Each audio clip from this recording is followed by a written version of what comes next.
ప్రపంచంలో అత్యధిక వైన్ ఉత్పత్తి చేసే దేశం ఏది?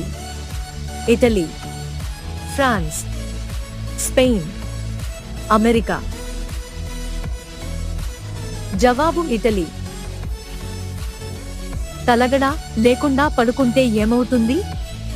జుట్టు పెరుగుతుంది, జుట్టు ఊడిపోతుంది, మతిమరుపు వస్తుంది, వెన్ను నొప్పిపోతుంది. జవాబు వెన్ను నొప్పిపోతుంది. 2024 ఐపీఎల్లో ఎక్కువగా పరుగులు చేసింది ఎవరు? Tim Head, Ruturaj Gaikwad, Virat Kohli, Sunil Narine. జవాబు విరాట్ కోహ్లీ.